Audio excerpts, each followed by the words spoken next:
सबको मेरा नमस्कार।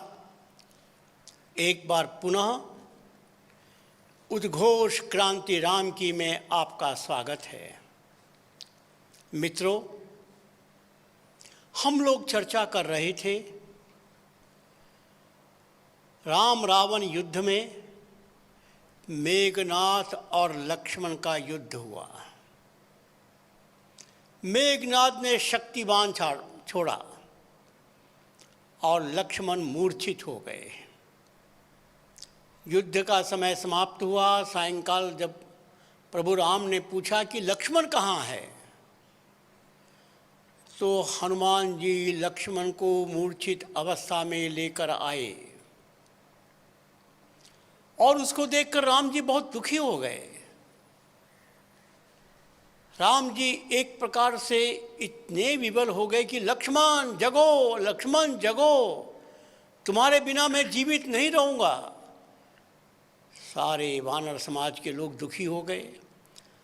जामवन जी उसमें एक बुद्धिमान व्यक्ति थे। उन्होंने कहा कि प्रभु चिंता मत करिए, लंका में एक सुषेण नामक राजा वैद्य रहता है, हनुमान जी को कहिए उनको ले आएं, वो इसका उपचार कर लेंगे। हनुमान जी दौड़कर गए और सुषेण को उनके मकान के सहित ले आए, क्योंकि सुषेण को जानते नहीं थे कि पता नहीं सुषेण कौन है, इसमें से जो भी होगा पूरा मकान उठा लाए। सुषेण ने देखा और कहा कि इसकी एक ही दवाई है। हिमालय में एक संजीवनी नाम की बूटी में पैदा होती है, वो संजीवनी कोई जाकर ले आएगा प्रातःकाल सूर्योदय के पूर्व, तब लक्ष्मण लाल जी की मूर्छा समाप्त हो जाएगी, अन्यथा मैं कुछ नहीं कह सकता।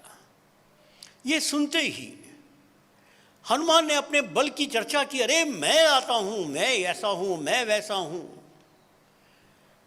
देखो, जब लंका खोज में गए थे तब हनुमान जी विनम्रता पूर्वक सबको प्रणाम करके हर्षित होकर गए थे, और अब संजीवनी लेने जा रहे हैं तो अपने बल को बखान कर जा रहे हैं, अपनी प्रशंसा स्वयं कर रहे हैं।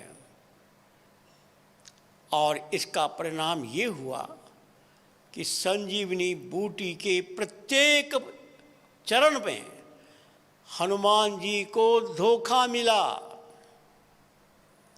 सीता खोज के प्रत्येक चरण में हनुमान जी को सहायता मिली, सफलता मिली, लेकिन यहाँ पर चूंकि हनुमान जी एक गर्व करके जा रहे थे, इसलिए उनको प्रत्येक चरण पर असफलता मिली, बाधा मिली। आइए पहले चौपाई सुनते हैं, फिर इसकी व्याख्या करेंगे। चौपाई आरंभ करिए। धरि लघु रूप गयाउ हनुमंता, आनउ भवन समेत तुरंता, राम तन सरसिज उर राखी, चला प्रभंजन सुत बलवासी, कपितव दरस भयउ निष्पापा, मिटा तात मुनिवर और सापा, मुनि न होई हानि से चर घोरा, मानउ सत्य वचन कपि मोरा, देखन सेल न औषधि तीना, सहसा कपि उबारि गिरि लीना, सुन कपि मन उपजा हनुमाना, मोरे मारे चढ़ई किमि बाना। यहाँ तुलसीदास जी कहते हैं, चला प्रभंजन सुत बलभाषी। हनुमान जी बहुत वेग से चले अपने बल का वर्णन करते हुए, और जब वो जा रहे थे ये समाचार रावण के पास पहुंच गया। रावण ने काल नेमी नामक राक्षस को जाकर कहा, तुम अपना वेश बदल सकते हो, तुम हनुमान जी के मार्ग में बाधा बनो। पहले तो कालनेमी ने संकोच किया, रावण ने क्रोध किया। तो कालनेमी को लगा कि रावण के हाथ से मरना इससे अच्छा है रावण हनुमान के हाथ से मरेंगे, मरना तो है ही। कालनेमी चला गया और जिस रास्ते से हनुमान जी जा रहे थे उसी रास्ते में उसने अपनी माया से एक सुंदर बगीचा बना लिया, एक साधु का वेश धारण कर लिया, हाथ में माला लेकर भजन शुरू कर दिया। हनुमान जी को चलते समय प्यास लगी। उनको लगा कि ये अच्छा बगीचा है और एक संत बैठे हैं, उनसे मैं पानी पीकर आगे बढ़ूं। हनुमान जी वहाँ उतरे और उनको प्रार्थना की कि मुझे प्यास लगी है। कालनेमी जी ने अपना कमंडल आगे बढ़ा दिया। हनुमान जी का मेरी प्यास इससे नहीं बुझेगी, मुझे तो और भी अधिक पानी चाहिए। तो कहा ठीक है, तुम जाओ वहाँ पर नदी में स्नान करके आ जाओ, फिर मैं तुम्हें दीक्षा दूंगा और तुम्हारी प्यास बुझाऊंगा। हनुमान जी स्नान करने गए। स्नान करने में एक मगरी, एक मादा मगरमच्छ, उसने हनुमान जी का पैर पकड़ लिया। हनुमान जी को गुस्सा आया। हनुमान जी ने एक घूसा मारा, उसकी मृत्यु हो गई। लेकिन मृत्यु होते ही वो एक दिव्य स्वरूप में एक देवी बन गई। विमान आया, विमान में बैठकर वो गई देवलोक में और उसने कहा कि हनुमान, मुझे एक मुनि का शाप मिला था और उसने कहा था कि हनुमान आएंगे, उसके प्रहार से तुम्हारी यह पाप योनि छूटेगी। धन्यवाद, आपने मेरी पाप योनि छुड़वा दी। अब मैं अपने रूप में जा रही हूँ, मुनि के शाप से मैं मुक्त हो गई। लेकिन मैं आपको सावधान कर रही हूँ, जिसको आप मुनि मानकर पानी मांग रहे हैं वो मुनि नहीं है, वो रावण का निशाचर दूत है, काल नेमी नामक राक्षस जाति का दूत है। बस ये सुनना था। और हनुमान जी आए। हनुमान जी ने उस काल नेमी को अपनी पूंछ में लपेटकर ऐसा पछाड़ा, उसकी मुक्ति हो गई।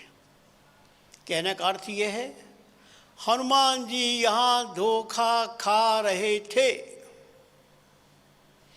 काल नेमी उसको हनुमान जी को धोखा देकर किसी प्रकार से जहर देने की योजना बना रहा था।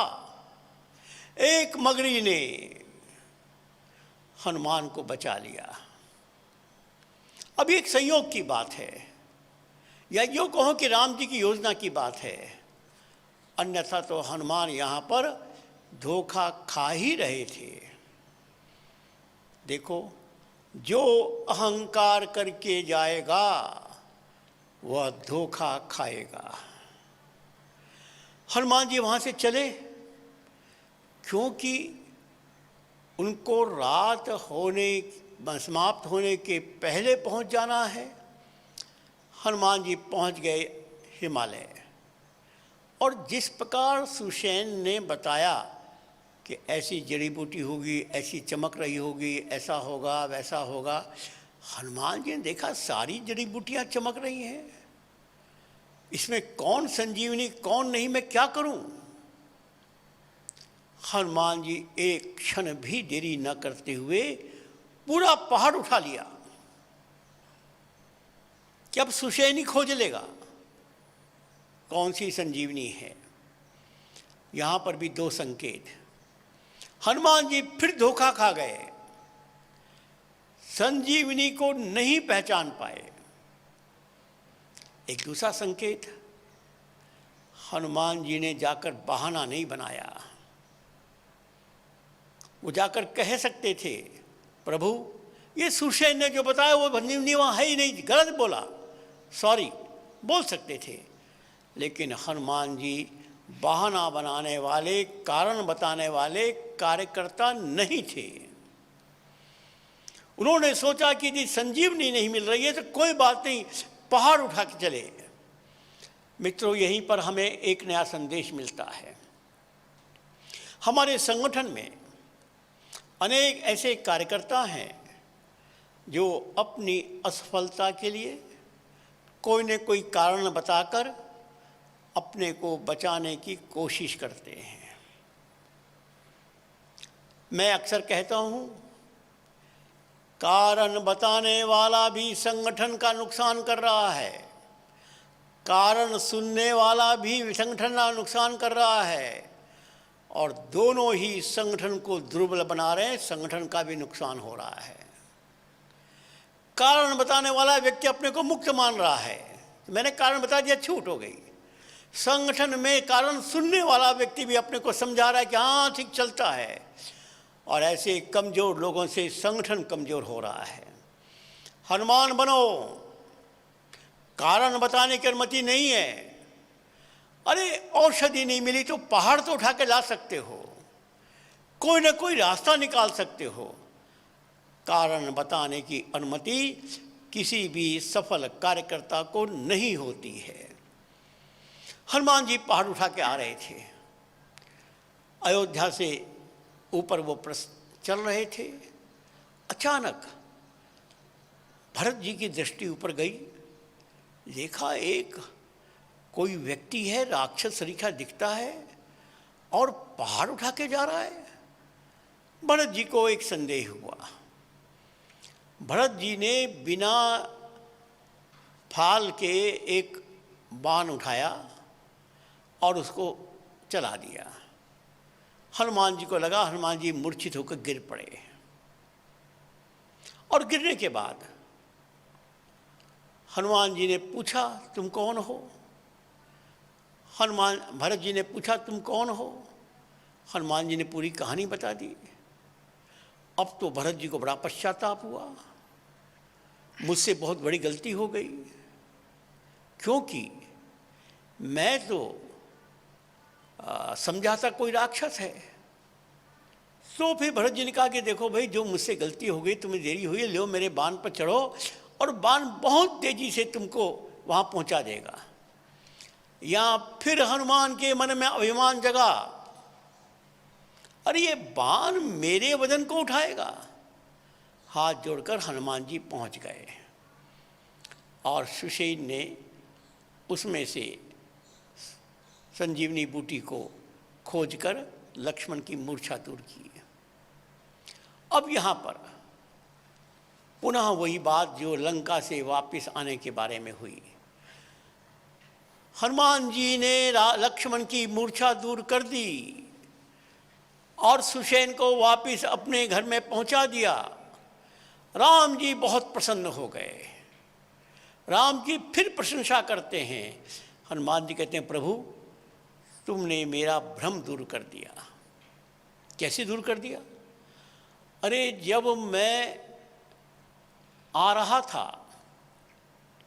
और भरत जी ने बाण चलाया और जो ही मैं मूर्छित हो गया, भरत जी ने कहा यदि मेरे मन में राम जी के प्रति, प्रभु के प्रति सच्ची भावना है तो यह हनुमान फिर से जीवित हो जाएगा। हम तो लक्ष्मण के लिए संजीवनी बूटी ला रहे हैं और भरत जी ने केवल आपका नाम लेकर मुझको जीवित किया। अर्थात आपने मुझको समझा दिया कि मुझसे अधिक बड़ा विश्वसनीय भक्त तो भरत है। और दूसरी बात, जब मैं मूर्छित अवस्था में था, पहाड़ मेरे हाथ में सुरक्षित था। मैं मूर्छित हूँ, पहाड़ सुरक्षित है। आपने मुझे बता दिया कि पहाड़ उठाकर मैं नहीं ला रहा था, आपने ही पहाड़ को उठा रखा था। यह है कार्यकर्ता की एक स्थिति। अर्थात कार्यकर्ता जब सारी सफलता को प्रभु के चरणों में समर्पित कर देता है तो वो हनुमान कहलाता है। और इस प्रकार हनुमान जी ने लक्ष्मण जी की मूर्छा दूर की। हनुमान जी के जीवन की दो घटनाएं और हमें प्रेरणा देती है। हनुमान जी सभी साथियों के साथ लंका विजय के बाद अयोध्या पहुँचे। पुष्पक विमान में सब लोग बैठ गए थे। अयोध्या में राज्याभिषेक हुआ और राम जी ने सब लोगों को उपहार देकर विदा किया। लेकिन हनुमान को विदा करने की हिम्मत न राम जी में हो रही थी, न सीता जी में थी, न लक्ष्मण जी में थी। तीनों ने कहा कि हम हनुमान को वापिस जाने के लिए नहीं कह सकते। राम जी ने कहा इसने मेरे ऊपर इतना उपकार किया, मैं कैसे कहूँ। सीता ने कहा ये तो मेरे खोज करने गए थे, मैं कैसे कहूँ। लक्ष्मण ने कहा मेरी मूर्छा तो इन्होंने दूर की, मैं कैसे कहूँ। हनुमान जी वहीं रह गए। एक बार सीता माँ ने प्रभु से कहा कि प्रभु आपने सबको उपहार दिया है लेकिन हनुमान को कोई उपहार नहीं दिया। राम जी ने कहा कि सीते मेरे पास ऐसा कुछ नहीं है जो मैं हनुमान को दे सकता हूँ। सीता जी को जरा अहंकार सा हुआ कि अच्छा आपके पास कुछ नहीं, मेरे पास है। हनुमान जी को सीता माँ ने अपने गले का मोतियों का हार सौंप दिया। अब हनुमान जी क्या कर रहे हैं। हनुमान जी इस मोतियों के हार को लेकर एक कोने में एक एक मोती तोड़ कर देख रहे हैं। सीता को बहुत गुस्सा आया कि क्या ये पागल बिल्कुल जंगली है। अरे हनुमान क्या कर रहे हो। माँ मैं इन मोतियों में देख रहा हूँ कि राम जी हैं कि नहीं। अरे पागल मोतियों में कोई राम जी होता है क्या। हाँ माँ होते हैं। कैसे है दिखाओ। हनुमान ने अपनी छाती खोल के दिखा दी और देखा कि छाती के अंदर राम लखन सीता तीनों हैं। हनुमान जी ये बताना चाहते थे कि जो मोतियों की माला तुम्हारे गर्दन में है, तुम्हारे हृदय के पास है, उन मोतियों में तो राम जी आए नहीं। और देखो मेरे हृदय में राम लक्ष्मण सीता तीनों हैं। यह है सेवक की निशानी, राम से बड़े होने की निशानी, सीता से बड़े होने की निशानी। और यह है राम हनुमान जी की सफलता का रहस्य। मित्रों, जिसके मन में प्रभु के प्रति समर्पण है, गीता में कहा ना कर्मण्येवाधिकारस्ते मा फलेषु कदाचन कर्म फल हेतु भूमा ते संगोस्त कर्मणि। ए मानव तू काम कर, फल की आकांक्षा मत कर, वो देने वाला मैं हूँ। बस तुम्हें काम करना है। जिसका विश्वास हो गया कि परिणाम तो परमात्मा देंगे, या जो भी परिणाम मिल रहा है वो परमात्मा का प्रसाद है, वो कार्यकर्ता कभी असफल नहीं होता। एक दूसरी घटना, हनुमान जी बहुत दिन हो गए जब महल में रहते ही थे, जाते ही थे। सारे भाइयों की पत्नी को सबको लगा यार ये क्या मामला है, ये बंदर है हनुमान ये आता रहता है। ठीक है राम जी को नहीं लगता था लेकिन सबको लगता था कि कुछ न कुछ तो अच्छा नहीं लग रहा है। अब इसका आना बंद कैसे हो। तो उन्होंने एक षड्यंत्र किया। ये बाकी तीनों भाई, उनकी पत्नियां, माँ सीता एक साथ बैठी और राम जी की सेवा जितने प्रकार की हो सकती थी उसकी एक सूची बनाई और सबने अपने अपने जिम्मे काम ले लिया और वो सूची दिखा दी राम जी को और कहा, प्रभु ये हमने तय किया है, आप इसमें हस्ताक्षर कर दीजिए। राम जी समझ तो गए इनका षड्यंत्र, लेकिन राम जी को विश्वास था, उन्होंने हस्ताक्षर कर दिए। इतने में हनुमान जी आए। सभी भाइयों ने वो सूची हनुमान जी के सामने रख दी। हनुमान जी समझ गए मुझको सेवा से अलग करने का षड्यंत्र है, लेकिन हनुमान तो हनुमान है ना, कोई षड्यंत्र उसको असफल नहीं कर सकता। हनुमान ने कहा, प्रभु यह हस्ताक्षर आपके हैं? हाँ मेरे हैं। क्या इस सूची पर आपको मान्यता है? हाँ है। तो एक बात बताइए, इस सूची में जो सेवा नहीं लिखी है वो तो मेरे पास है।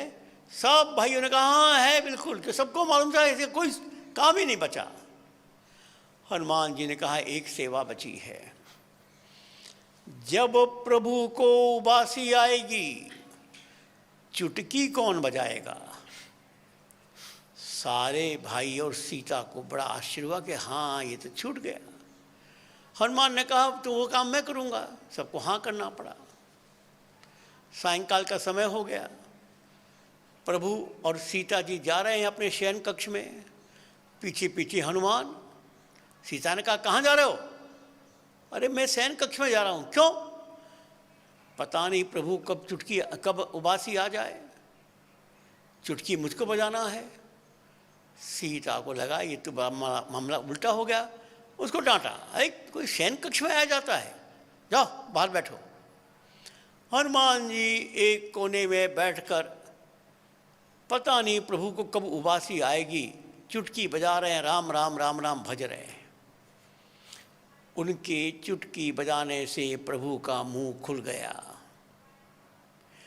खुला रह गया। सीता जी ने बड़ी कोशिश की, मुंह बंद नहीं होता है। सीता जी घबरा गई। सीता जी ने सारे भाई बहुओं को बुला लिया, वशिष्ठ मुनि को बुला लिया, वैद्य जी को बुलाने की आग्रह किया। प्रभु को घंटों हो गए मुंह बंद नहीं हो रहा है। वशिष्ठ जी ने सबको देखकर कहा तुम सब तो हनुमान कहाँ है? सबने कहा हनुमान कहीं होगा, जाओ उसको बुला के लाओ। तो गया एक भाई, देखा हनुमान एक कोने में बैठकर राम राम राम राम और चुटकी बजा रहे हैं। जो ही उनको कहा कि तुमको बुलाया वशिष्ठ जी ने, हनुमान जी दौड़कर वहाँ गए। अब दौड़ते समय चुटकी बजाना भूल गए, प्रभु का मुंह बंद हो गया। और जब हनुमान जी वहाँ पहुँचे, सबको समझ में आ गया कि तुम सब सेवा करते हो दिखाने के लिए, क्योंकि तुम्हारा कोई रिश्ता है, तुम्हारे किसी के दिल में भी प्रभु नहीं है। और देखो मेरा, हनुमान जी ने अपनी यह सिद्धि प्रकट की। हनुमान जी की एक और विशेषता, हनुमान जी जब प्रभु राम गोलोकवास में जाने के लिए प्रस्तुत हुए, वो घटना लक्ष्मण के प्रसंग में मैं सुनाऊंगा, तो सारी अयोध्या इकट्ठा हो गई। कहा प्रभु तुम तो जा रहे हो, आपके पीछे से हम आपके किस प्रतिनिधि की पूजा करके संतोष करेंगे? राम जी ने कहा एक प्रतिनिधि है। कौन? हनुमान। हनुमान को अपना प्रतिनिधि घोषित करते समय हनुमान उनके चरणों में पड़ गया। प्रभु क्या कर रहे हो? अरे मैं तो बहुत छोटा हूँ, मैं बहुत गिरा हुआ व्यक्ति हूँ, आपकी बराबरी मैं कैसे कर सकता हूँ? और यदि आपने ये कृपा की है तो फिर मुझे बताइए मुझे क्या करना है? राम जी ने कहा देखो तुमको चिरंजीव होने का मैं आशीर्वाद दे रहा हूँ। तुम अमर हो गए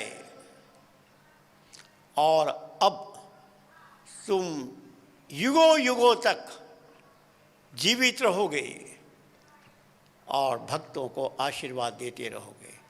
राम जी स्वयं गोलोकवास में जा रहे हैं, अपने सेवक को गोलोकवास जाने का रास्ता बंद कर रहे हैं। यह है भक्त और भगवान की आपस की स्पर्धा। हमेशा भक्त जीतता है, भगवान हारता है, क्योंकि भक्त के दिल में भक्ति है। तो राम जी ने कहा कि तुझको आशीर्वाद, अब तू अमर हो गया। तो हनुमान ने पूछा, प्रभु अब मैं कहाँ रहूँगा?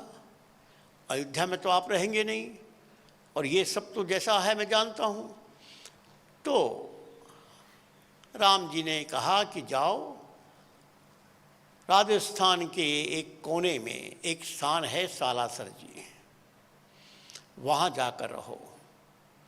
ऐसी मान्यता है कि राजस्थान के सालासर जी में हनुमान जी जीवित अवस्था में आज भी हैं।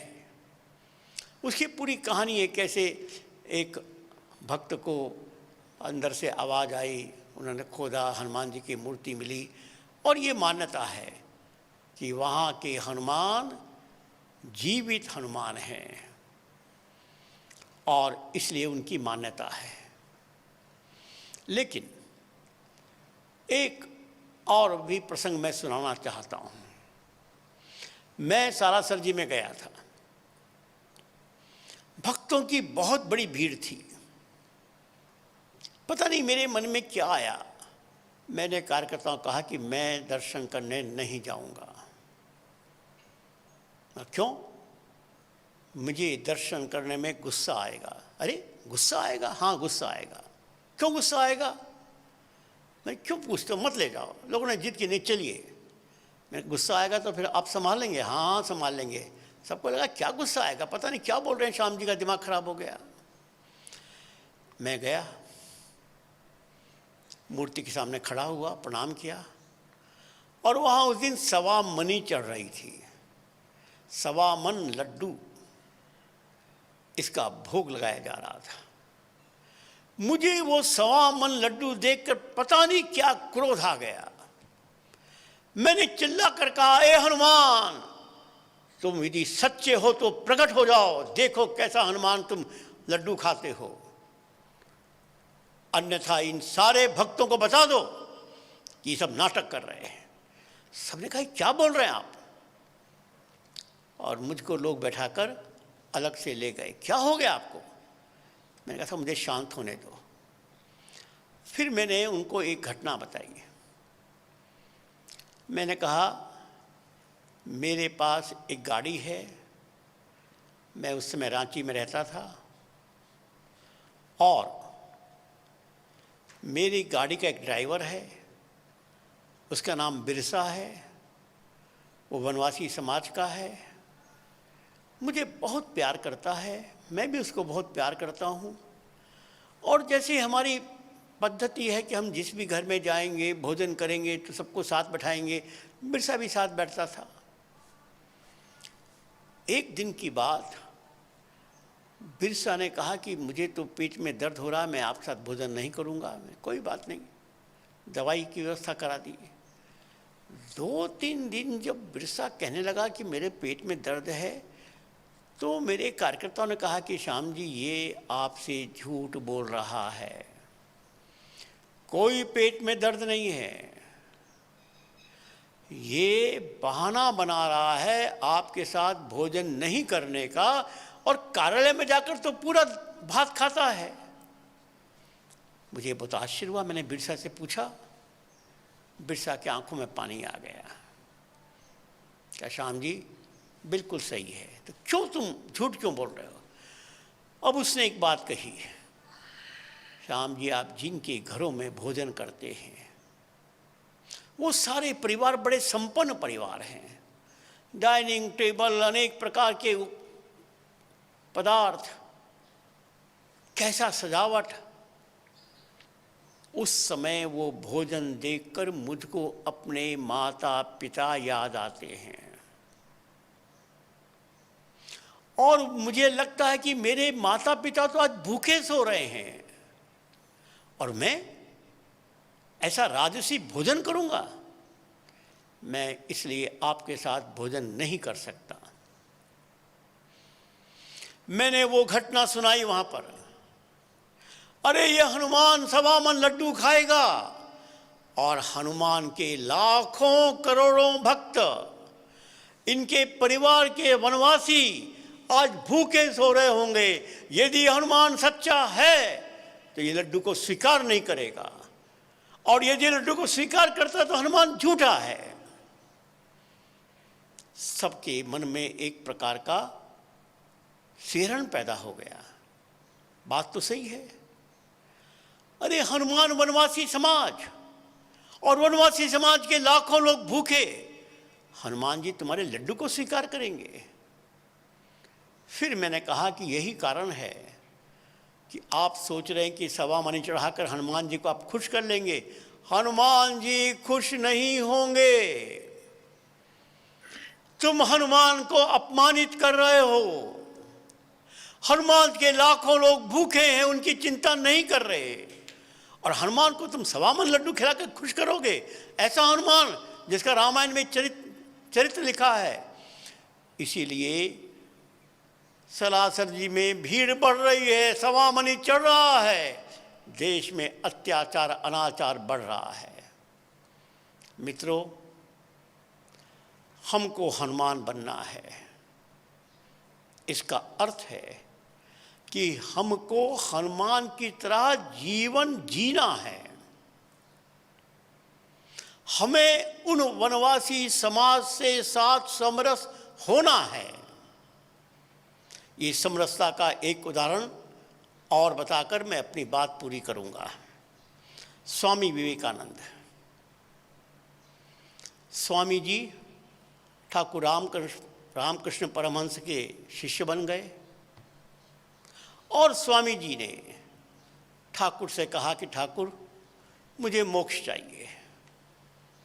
ठाकुर ने उनको स्पर्श कर दिया, उनकी समाधि लग गई, और जब समाधि टूटी तो विवेकानंद, जिसको नरेंद्र बोलते थे, नरेंद्र बहुत प्रसन्न हो गए। अरे ठाकुर, बस आनंद आ गया, मैं तो जीवन भर मोक्ष देखना चाहता हूँ, इस आनंद में डूबना चाहता हूँ। ठाकुर ने उसको डांटा। अरे नरेंद्र, पागल हो? जब तक भारत माँ के लाखों लोग भूखे हैं, तुमको मोक्ष प्राप्त करने का अधिकार नहीं है। पहले भारत माता का मोक्ष, तब तुम्हारा मोक्ष। ठाकुर ने ये आदेश तो दिया, लेकिन मार्ग नहीं बताया। ठाकुर का शरीर शांत हो गया और स्वामी जी परेशान हो गए। मार्ग क्या है? मार्ग खोजने के लिए स्वामी जी पूरे देश में परिव्राजक की स्थिति में 2 वर्ष तक पैदल यात्रा करते हैं, समाज की स्थिति को समझने के लिए, मार्ग खोजने के लिए। अंत में पहुंच जाते हैं कन्याकुमारी। समुद्र किनारे खड़े होकर वो अपने मन से पूछते हैं, क्या मार्ग मिल गया? मन ने कहा मार्ग नहीं मिला। स्वामी जी परेशान हो गए, कूद पड़े समुद्र में, तैरते तैरते सामने की शिला में पहुंच गए। और ऐसा कहते हैं उस शिला में 3 दिन स्वामी जी को समाधि लगी। उस समाधि में भारत माता के दर्शन हुए, उस समाधि में गुरु जी के दर्शन हुए, ठाकुर के दर्शन हुए। ठाकुर इशारे से पश्चिम की ओर जाने का इशारा कर रहे हैं। समाधि टूटी, पश्चिम की ओर अमेरिका जाने का विचार बनाया। अमेरिका में पहुँचे और अमेरिका में जाने के पश्चात उनको कोई पहचानता नहीं था। वहाँ एक, जैसा मैंने कल बताया कि वहाँ एक धर्म सम्मेलन था, उसमें उन्होंने भाषण दिया।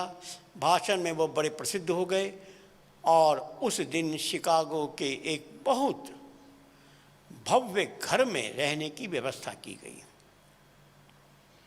ये अलग बात है कि उसके पूर्व दिन वो प्लेटफॉर्म के एक डब्बे में सो रहे थे। रात का समय था।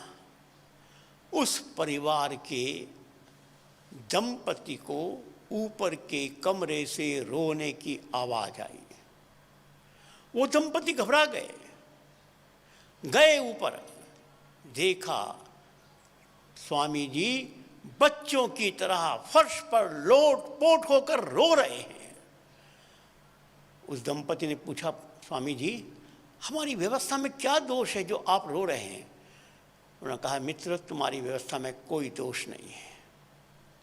मुझे मेरा भारत याद आ गया। मुझे मेरे भारत के वो लाखों लोग याद आ गए जो आज भूखा सो रहे होंगे। मैं तुम्हारे इस कमरे के इस बिस्तर पर सोने की बात छोड़ो, छू भी नहीं सकता। और ऐसा कहते हैं स्वामी जी रात भर रोते रहे, पत्र लिखते रहे। अपने मद्रास के मित्र को उन्होंने पत्र लिखा और उस पत्र में जो पंक्तियां लिखी मैं आपको सुनाना चाहता हूं। वो पंक्तियां आज भी उनके साहित्य में आपको मिल जाएंगी। स्वामी जी लिखते हैं, मैं देख रहा हूं भारत मां विश्व गुरु के मंच पर बैठकर सारे विश्व का संचालन कर रही है। मैं देख रहा हूं भारत जग रहा है, लेकिन मैं ये भी देख रहा हूं कि भारत कहां से जग रहा है। भारत जग रहा है खेत और खलियान से। भारत जग रहा है मुट्ठी में हल पकड़े हुए किसान से। भारत जग रहा है मोची के दुकान से, भंगे के मकान से। भारत जग रहा है उन जातियों से जिनके शरीर पर कपड़ा नहीं, जिनके पेट में अन्न नहीं। क्यों? सैकड़ों वर्ष तक अपमान सहन करते करते वो सहनशीलता के मानव बम बन चुके हैं। उनको स्नेह का स्पर्श दो, उनके विस्फोट के प्रकाश को विश्व ही नहीं संभाल पाएगा। लेकिन उनके जागरण का कार्यक्रम क्या होगा? जागरण का कार्यक्रम होगा शिक्षा, शिक्षा, शिक्षा। लेकिन वो भारतवासियों को सावधान करते हैं, ए भारतवासियों, यह खलियान का बेटा तुम्हारे विद्यालय में नहीं आएगा, क्योंकि तुम्हारे विद्यालय तो मैकाले की शिक्षा पद्धति के अनुसार काले अंग्रेज बनाने वाले विद्यालय हैं। और इसलिए इस विद्यार्थी के पास विद्यालय को जाना होगा। इनको इसकी भाषा में इतिहास भूगोल सिखाना होगा। उनके उस बच्चे के पास केवल सायंकाल का समय होगा, दिन भर तो वो खेती करेगा, लालटेन लेकर जाना पड़ेगा और उसको शिक्षा देनी होगी। यही एकल अभियान की परिभाषा है। जब विद्यार्थी विद्यालय के पास नहीं जा सकता तो विद्यालय को ही विद्यार्थी के पास जाना पड़ेगा। आज एकल अभियान में हम गांव-गांव के बच्चों को संस्कार युक्त शिक्षा दे रहे हैं और हम भारत माँ को विश्व गुरु बनाने का सपना देख रहे हैं। ये गांव का बालक, ये गांव का समाज, बस इसकी प्रतिभा प्रकट हो जाएगी, भारत विश्व गुरु बन जाएगा। स्वामी जी शिक्षा की परिभाषा करते थे, education is the manifestation of the perfection already in you. शिक्षा केवल शब्दों को समझने वाली शिक्षा नहीं है। शिक्षा तो वो है जो तुम्हारे मन के देवत्व को जगाती है। और इसलिए शिक्षा रोजगार परक होनी चाहिए। शिक्षा सांस्कृतिक मूल्यों के अनुरूप होनी चाहिए। शिक्षा बालक के मन में स्वाभिमान जगाने वाली होनी चाहिए। बस एकल अभियान की यही विशेषता है। हनुमान जी की तरह हमको भी गांव-गांव में कार्य करना है। इस वनवासी समाज के दिल के दर्द को आवाज देना है, इसके दिल के दर्द को अनुभव करना है। जैसा हनुमान के मन में हुआ और जैसा विवेकानंद के मन में हुआ, बस यही एकल अभियान की सफलता की बात है। मित्रों, मैं आप सबको आह्वान कर रहा हूं, अपना मन इस समाज रूपी राम के चरणों में अर्पित कर दो। ये समाज रूपी राम, ये समाज रूपी राम का धर्म, बस इसको समर्पित करके ये राम भक्त, सच्चे राम भक्त, इस गरीब वनवासी समाज, दरिद्र नारायण, इसके प्रति अपने को समर्पित करके अपना जीवन लक्ष्य ये बना लो। यही राम जी का काम है, यही हनुमान बनने का रास्ता है। इसलिए मैं बार बार अपील कर रहा हूं, हनुमान परिवार बनाओ। कितने 40 करोड़ का समाज रहता है। गांव में 8 करोड़ परिवार, गांव में 2 करोड़ परिवार, नगरों की शबरी बस्तियों में 10 करोड़ परिवारों के 50 करोड़ समाज को हमें इस हनुमत भाव से पूरी तरह युक्त करना होगा। प्रतिदिन हनुमान चालीसा, और उस परिवार का जो नौजवान है वो हनुमान बनेगा। वो आज के रावण से युद्ध करेगा। आज का रावण बना हुआ चीन, जिसके पास सब साधन, वह हनुमान उस रावण को परास्त करेगा। और इस प्रकार हम भारत माँ की रक्षा करेंगे। मित्रों, मैं पुनः आपको अपील करता हूं, बस लग जाइए इस काम में एकल अभियान के साथ। हर परिवार को हनुमान परिवार, नगरों में भी जो एकल अभियान के कार्यकर्ता हैं वो भी हनुमान परिवार, प्रतिदिन हनुमान चालीसा, जिससे कि हनुमान सरीखे कार्यकर्ता हम बन सकें। और जैसे हनुमान ने राम जी की क्रांति का मुख्य भूमिका निर्वाह की, आज पुनः क्रांति राम में हमारी मुख्य भूमिका बने, यही प्रभु राम से प्रार्थना। और हम सबको वो हनुमान की तरह शक्ति दे, बुद्धि दे, बल दे। हनुमान चालीसा हमारे जीवन में प्रकाश निर्माण करे। इसी प्रार्थना के साथ सबको नमस्कार, धन्यवाद।